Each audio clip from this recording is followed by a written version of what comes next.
Mortgage is on the rise, interest rates is on the rise, everything is on the rise. Is the government going to be able to provide us some assistance? This is one of the reasons why we make sure that our veterans are with the right people. When you're talking about agents, what are they trying to do? Don't come with questions, come with solutions, right? You don't know how to reach a settlement statement? How are you going to make the best decision? Finding a way, right? For home ownership, right? You just have to.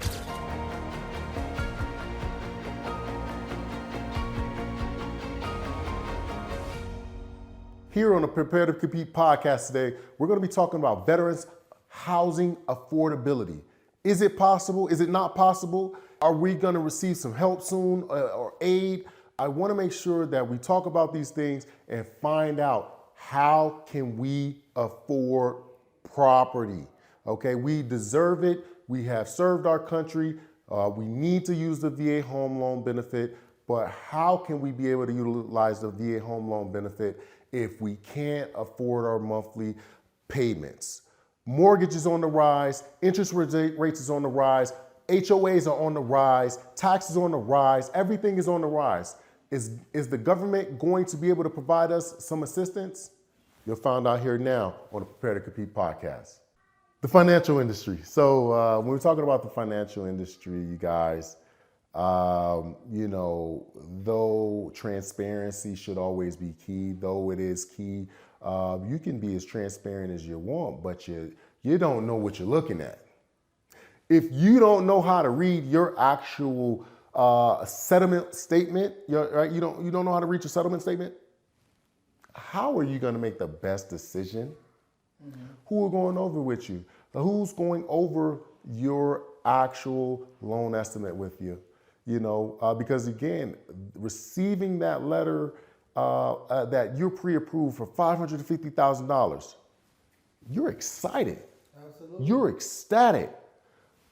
The financial industry told you can afford a $500,000 home, and you can purchase a $500,000 home. Well, what they don't tell you is that these things could also have a ratio, right? They understand the amount of people who are going to continue, who's going to continue to pay and who are not going to continue to pay, okay? So understanding these percentages and values of people who are going to take the chances to be able to make money at a certain percentage on the lower end of, well, we have 30% of people who received a $500,000 pre-approval. So we understand with that 30% of people, we have another 70% of people that are going to make their payments on time, but the 30% of people who aren't will take those chances and reevaluate after 3 years. So if I'm running the numbers and understand as a financial lender, if I am having again, we said 30%, let's say 15 of those continue their monthly payments on a continuous basis, right? With those continuous payments, at that point, 85% of people of your loans are being covered every single month in the interest rate.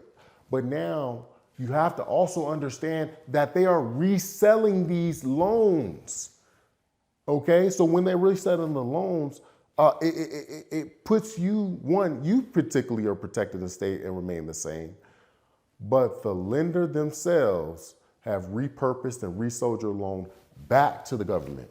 Mm-hmm.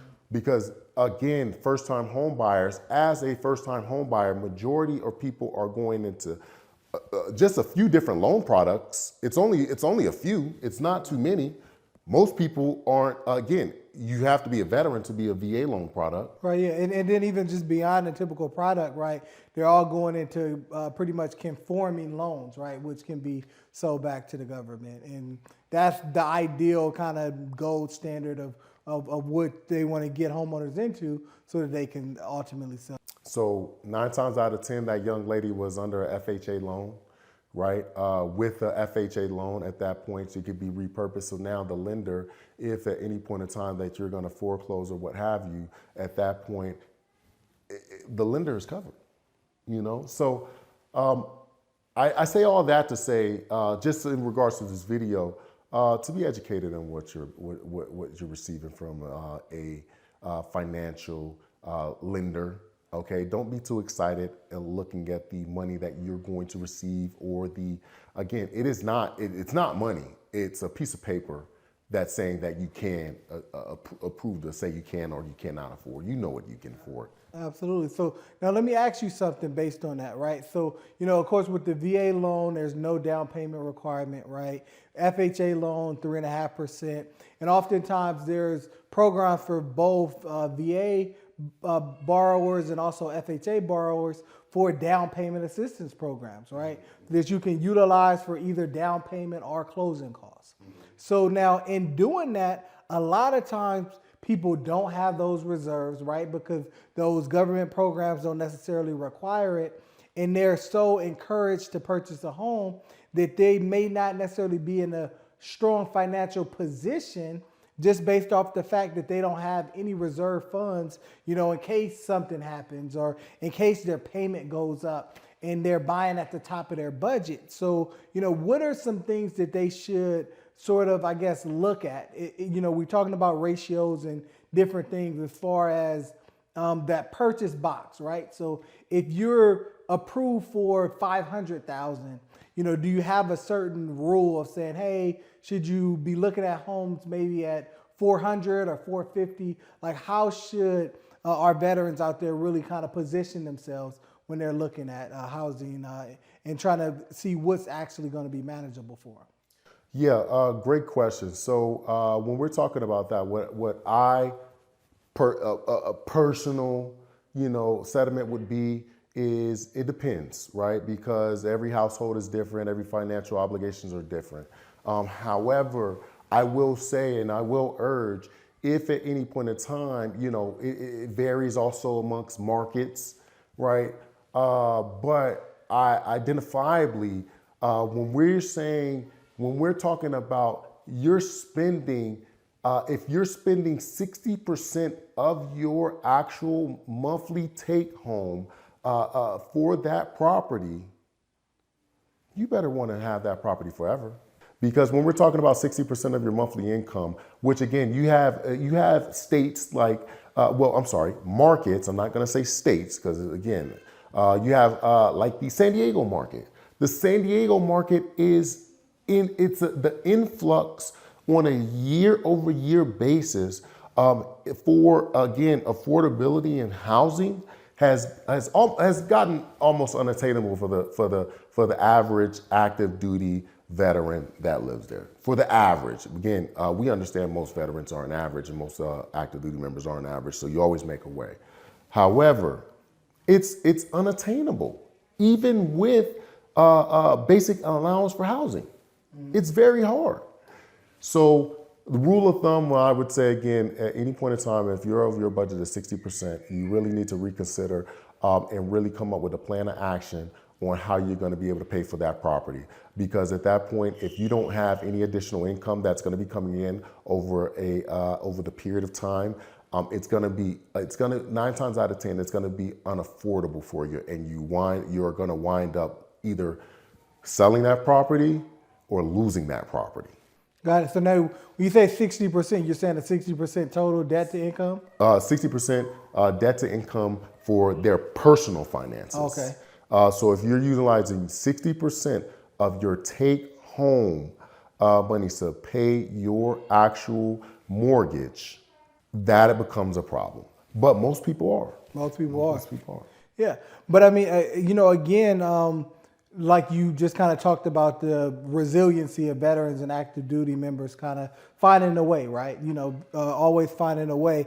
And there's a way to find a way for home ownership, right? You just have to get really creative and start to kind of reconsider the idea of the nuclear family, right? Really reconsider what that family structure is going to look like. So, maybe it's just you, your wife, and your children that wanted to purchase a house, but maybe it's not going to make sense to do it that way, right? Maybe you may want to move in a grandparent, right? Not only to get their additional, income or retirement or to help support, and it can actually help support both parties, right? Because now they are not just supported in a financial way, but also just in a caring way, being around their grandchildren. I've actually was looking at something. They were talking about a study of individuals, grandparents that actually around their grandchildren more often actually live longer, right? They have more to live for and different things like that, which is, a very interesting concept, right? So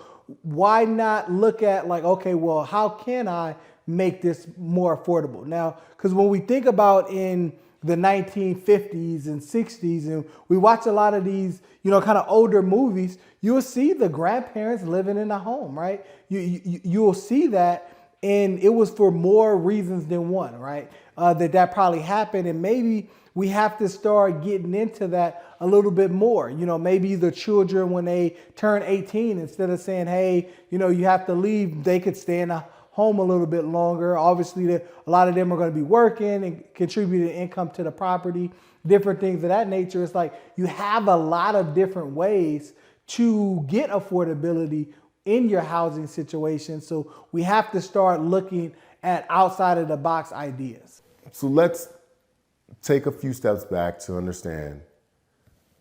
A lot of times, most people that is, again, this young lady's age or in the working age group, right? And when we're talking about the professional age group, which is going to typically range about from the 25 to 27, it's getting a little younger now because of the access to employment, all to upwards of, let's say, 65, because most people are working to retirement or beyond retirement now because of the unaffordability of homes and other household items.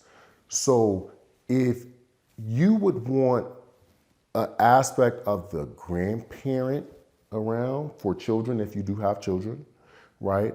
Also, and also the parents, right? Because we're working on a regular basis. And also, with that said as well, we also want the other family members around. When we're talking about family members, we're talking about uncles, aunts, and so on. Someone that is going to be attributable to your children's or household well-being, right? Because 9 times out of 10, those breadwinners who are paying those mortgages, they don't have the opportunity to spend the time that they would love with their children. It's Men's Mental Health Month this month, and I will tell you right now, as a man, it can become daunting. And as just that young lady has positioned herself to be in a breadwinner's position, she has gotten to the point of depression, as she mentioned. Which again, we're going to reach out to her to make sure that she can seek some help that she needs. But when we're talking about that, you have the wisdom in the house. You have the fun in the house. You have also the understanding of the work threshold in the house. So there's things that you can't teach your children or establish in your household because, one, you're probably too busy. You can't provide the extra nurturing. You can't provide the extra wisdom.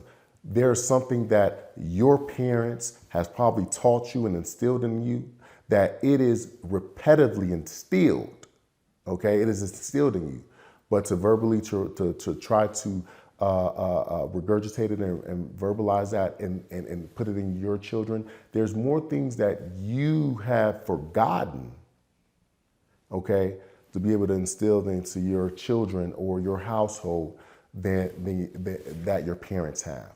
Because we're coming in a state of baby boomers they're getting older and they're going to need to be placed. So it's going to overall assist your overall home and also your overall finances. Right, yeah, especially finances. We're talking about the veteran community, right, and being service connected and how that actually impacts your monthly award, right? Having additional dependents and dependent parents and different things of that nature. Understandably, again, when we're talking about that, you're able to go ahead and receive additional income by how, again, as a parent can be a dependent. And when you have dependent parents, they're able to receive such things as, again, aid and attendance, different things of that nature. So now the burden of housing an elder, right? And I say burden cautiously because it's not a burden. It's a pleasure and it's a gift. But most would consider it as a burden. But there are cultures out here that treasure our elders and ancestors, and we should start as well. But again, it's gonna overall uplift the home for my purposes. Obviously, everyone has their own background and differences, and again, for the parents and not parents living, and trust me, we can go into that, but that's not the purpose of it. But what I will say is just make it a consideration, right? Because again, if you are in a position where unaffordability, just to your day-to-day job and not to be able to afford your home or your daily living needs, this could be a way to be able to be supported as well. Yeah, absolutely. Because, how you say it is great, right? Because you bring up aunts, uncles, cousins, different people, and even, close friends and different things of that nature. Like whatever you need to do to keep your family household and create a structure that works for you, do that.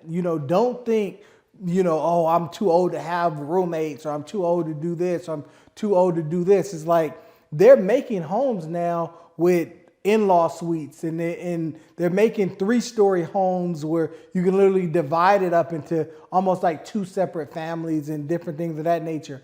They're doing these things because they're kind of understanding the structure. And, in a lot of places, even California, for example, they just changed the legislation for converting your garage to a additional unit, as far as different policies on ADUs and different things like that. Actually building units in the backyard, or people are going to the Home Depot in those sheds and making those into homes, right? Or even for some people, at least just making it into like an extra room for an office and different things like that. There's so many creative things that people are doing to really add all the elements that they need into the home. So it's not that we're not capable of affording a home.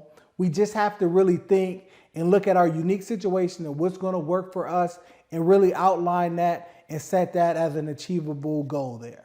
No, 100%. And a lot of times I think we are not thinking outside the box, right? Everyone has a traditional home buying mindset, unless obviously investors and people in the industry are a little bit more creative with those things. But the average home buyer just thinks of it in a traditional sense. Oh, I go to work, go home, pay my mortgage, and I buying a single family home, and that's it. And I paid my mortgage a month. Well, we have to get creative here, you guys, right? We got to get creative here, because unaffordability is here, okay? It's getting to the point where something has to happen, right? As we continue to go over the years, home ownership and home purchases are dropping, right? So if interest rates are going up, home sales are just going down, what are we going to do? Because now renting is just as expensive as buying. Absolutely, yeah. So we have to be a little bit more creative in things, and we have strategies that are out there. There's, again, for veterans, there's so many different strategies to take in consideration.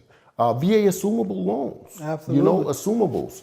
That is a huge opportunity. Can you talk a little bit about that? Absolutely. We have a whole video about that, so I won't go too much into it. But with that assumable loan, what you're able to actually do is to take advantage of somebody that purchased a home with a lower interest rate. So like, even thinking about her exact situation, right? Like, let's say that she was a veteran and she purchased her home 3 years ago, right? So 3 years ago, it had a lower interest rate.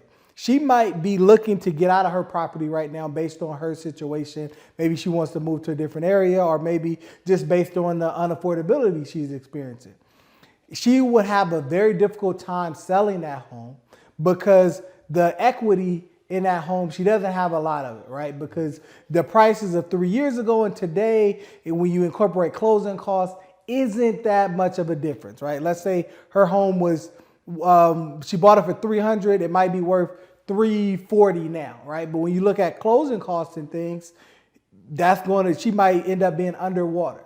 So now if she could actually do a loan assumption to another veteran, for example, they can go and buy their home from her, assume that $300,000 mortgage at her 2.5% interest rate, and then give her the $40,000 cash, the difference of the purchase price and the loan value, and she walks away with $40,000, and they walk away with the 2.5% interest rate. Both parties end up very, very happy in that situation. That is just a small hack. There's so many different ways to obtain that asset. Getting into home ownership, we should all know the home is a bank product. Okay, it's a bank product, but it's the cornerstone of wealth. Let's never forget that. Though it is a bank product, home ownership is the cornerstone of wealth. There's not been more millionaires produced outside of real estate than anywhere else. Real estate has,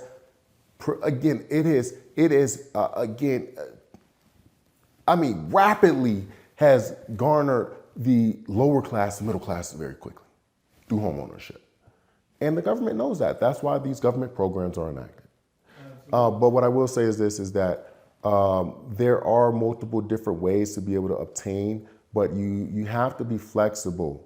Most people go into their homes with these vision of you want the perfect home. I seen a quote. It says, "Don't let your pre-approval buy your last home in regards to it being your first home." I said, "Whoa, wow!" No, I thought that was incredible, because your pre-approval amount will have you thinking, I need to buy $1 million home. I need to buy $500,000. I need to buy a $300,000, whatever it is, an unaffordable home. You want to buy at the max of your budget, right? Yeah. Because at that point, you're looking at the pre-approval instead of looking at what your needs are. It's like, hey, where am I looking to live around the city? How many bedrooms I need, how much square footage, do I need a yard, garage, different things like that. You're not even thinking in terms of that anymore. You're just thinking in terms of, okay, what can I get for $500,000? Because that's what the pre-approval said. Please put yourself put yourself in a position of power. And what I mean by that is that being scarce or having to be desperate in a place to live is no time to buy. Do not buy out of desperation. Buy out of need, and also buy out of quality of life for your life, personally. What are the functional things that I need? Most people, they go in, they walk into a home. Well, I want those. I want that a drop light. I want that $5,000 chandelier that's gonna walk in when I come in. Listen, this is not your last home, okay? Let's try to purchase a starter home to get you in a position to build your wealth if you're not in that position, if you're not already in that position. And then let's start again adding on as we continue. Absolutely. So now really kind of break down what you mean with that, because a lot of times you go in as a first time home buyer, you could be 25 years old, you could be 45 years old, right? But it's very good to understand what you're saying here, right? It most likely not going to be your forever home, because again, your needs are going to constantly change, but also your desires are going to change as well. When you purchased that first initial property, you didn't know as much about what type of floor plan you preferred as much, or you may wanted a kitchen with an island, and now you realize that this one doesn't have a big enough pantry or closet, or so many different things that you'll consider. You may want a pool later and all these sorts of things, right? So you will upgrade no matter how much you think that house is just, this is the creme de la creme, right? This is it. But if you're not at the maximum of your earning potential, and that is not at the height of your career, saying, hey, this is as much money am I ever going to earn, chances are you're going to end up upgrading that home. So when we're talking about average earning potential, but also typically when you are not at the maximum of your earning potential, right? You are if you're at the lower end of your earning potential, most people are making their their maximum earning potential until they're in their 50s, okay? Until they're in their 50s. That's when you have garnered enough knowledge and wisdom to provide a company, if you're working for somebody, or your own establishment, to a height of real work skills to make that type of income. So typically when you're buying your first home, you're pretty much either at your mid, potential of earning potential, or you're at the beginning stages, right? And so there will be kind of quadrants of your earning potential, and you are typically in the first quadrant, okay? So with that being said, as Mr. Jones mentioned, your desires are going to change. We are not in a traditional market that we're going to purchase a home and stay in the home for 30 years to pay off that home.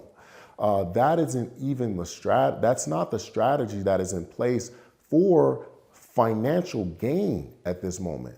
So if you're not in a position of putting yourself in the financial gain, why would you potentially put yourself in the debted mindset of coming in to try to purchase at the maximum pre-approval? Just take a second and make sure that you're making the right purchase, but also have the right understanding and education. I believe as a first-time home buyer, you should come in with an investor mindset, right? Mm-hmm. And really look at that property as a stepping stone. And this is going to be the first piece of property in your investment portfolio. So instead of worrying about whether you like the kitchen and a master bathroom, look at, okay, well, what's the future value of this area? What's the future rental value of this property? Am I going to be able to rent this property out at some point? Because with the interest rates being higher right now, it may not be when you initially purchase that property. So I just want to let you know, you may be upside down on your mortgage for, the first 1, 2, 3 years right now because of the interest rates. But will I be able to eventually rent this property out for more than the cost of my mortgage? That should be something that you're always kind of concerned about. And again, try not to get too far above that. Don't get a house with a $3,500 mortgage and the rental value of that property is only $2,000, right? That may not be the best thing for you from a long-term standpoint. And, some people may like, oh, that won't happen. No, I'm seeing that a lot in today's market where that's going on because they see the house is new and shiny, but you look at over there, you run the comps on the rentals, and it's written out for $2,000. So I'm not saying not to buy that home because sometimes it could be in an area where it's going to have a lot of equity appreciation. But if you do enter yourself into that, you need to make yourself aware and you need to be strategic about it and understand like, hey, if I get in the jam here in the next year or two, I'm upside down on this house as far as renting it out. So I'll be forced to sell it to be able to break even, right? So you need, again, when Kenneth's talking about that education, you need to educate yourself so that you understand these aspects. And just going kind of circling back to the video, right? I thought it was a real huge component when she mentioned that she utilized $30,000 to get in that property. First off, kudos to you for being able to save the amount of $30,000. Because again, when we're talking about statistically, most people don't have $1,000 to their name, right? So that's number one. Number two, I would be remiss not to discuss the workforce stability, right? Workforce stability. So when we're talking about the workforce, please do not purchase with all intention that you being at that job for the rest of your life. And also all intention of you getting that promotion next year. Because things change, people change, and also the economy changes. As you can see, currently in the last 10 years, we have grown as a human society faster than any period in our existence, right? So we don't know what's to come. So make sure that you're putting yourself in position when you're purchasing to afford your home comfortably, right? So it is just because I see it all the time, right? When we're talking about affordability, 1 minute you're working, next minute you're laid off, right? Typically, when we're talking about a 2-year time, to be approved for a property, you would need 2 years of specifically 2 years of work history. That's what they would look at. I'm not comfortable with 2 years of consistent paychecks. I'm not comfortable with that. I'm not going to say wait 10 years. What I will say is make sure you have a contingency plan if something comes in place. So when the young lady mentioned the saving that $30,000, that could have been potentially her savings, and that's why she's having such a rough moment, because she did not get educated in the full aspects of things, but also she depleted her contingency plans, right?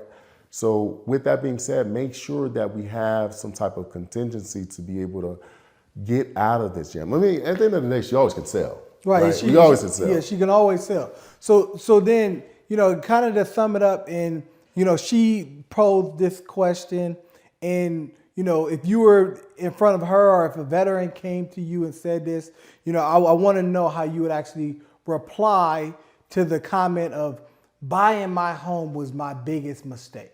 If someone said that to you, what would be your reaction to that? Well, let's figure out how to make it your biggest success. So let's sit down, let's figure out how we can make different opportunities for you, because there's always opportunity when you own an asset. It is just having the openness as a human to be able to want to pivot in your decision. It is not a failure because of pivoting. It's a failure not to pivot and put yourself through that mental anguish. So let's figure out how we can make it an opportunity rather than a failure. Absolutely, Kenneth. I love it. Thanks for giving all the people the guidance today. Prepare to compete. We appreciate you guys. We out. Peace.